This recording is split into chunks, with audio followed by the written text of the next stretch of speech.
Friends, நம்ம இப்போ தக்காளி சட்னி தான் அரைக்க போகிறோம். தக்காளி பழம் எடுத்து வச்சுருக்கேன், வெங்காயம் எடுத்து வச்சுருக்கேன். இதை ஃபஸ்ட்டு கட் பண்ணி எடுத்துக்கலாம்.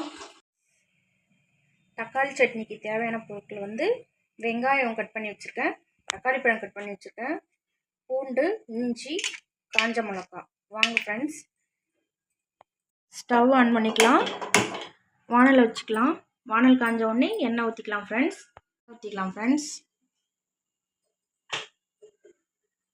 காஞ்ச மிளகாய் போட்டுக்கலாம். பூண்டு, இஞ்சி சேர்த்துக்கலாம்.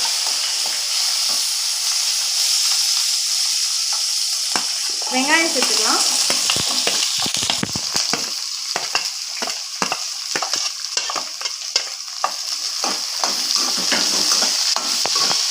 வெங்காயம் கொஞ்சம் நல்லா வதங்கட்டும் ஃப்ரெண்ட்ஸ். அதுக்கப்புறம் தக்காளி சேர்த்துக்கலாம்.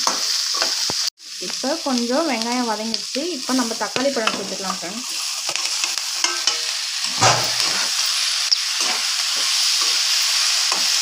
தக்காளி பழம் வதங்கினோடனே கொஞ்சம்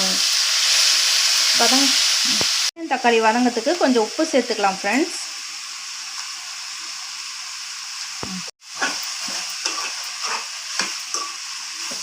தக்காளி பழமும் வெங்காயமும் இன்னும் நல்லா வதங்கணும் ஃப்ரெண்ட்ஸ். அதனால் கொஞ்சம் மூடி போட்டுக்கலாம்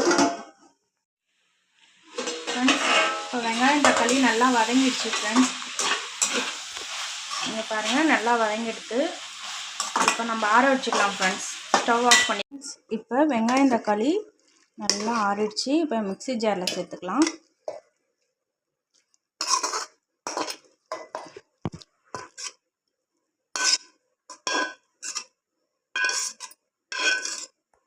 இங்கே பாருங்கள், சூப்பராக நம்ம மிக்ஸி ஜாரில் போட்டு அரைச்சி எடுத்துட்டோம். இப்போ தாளிப்பு கொடுத்துடலாம். வாங்க ஃப்ரெண்ட்ஸ், ஸ்டவ் ஆன் பண்ணிக்கலாம். எண்ணெய் ஊற்றிக்கலாம்.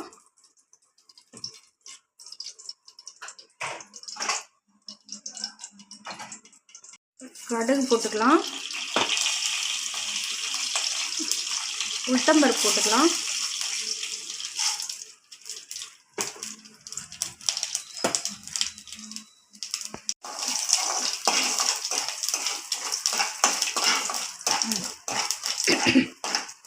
சேர்த்துக்கலாம். அரைச்சி வச்ச தக்காளி பேஸ்ட்டை சேர்த்துக்கலாம்.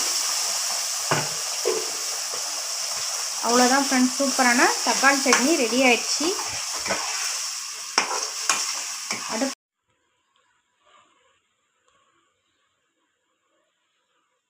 சூப்பராக இருக்குமா? வீடியோ பிடிச்சிருந்தா லைக் பண்ணுங்கள், ஷேர் பண்ணுங்கள், கமெண்ட் பண்ணுங்கள். கூடவே பெல் பட்டனை கிளிக் பண்ணுங்கள்.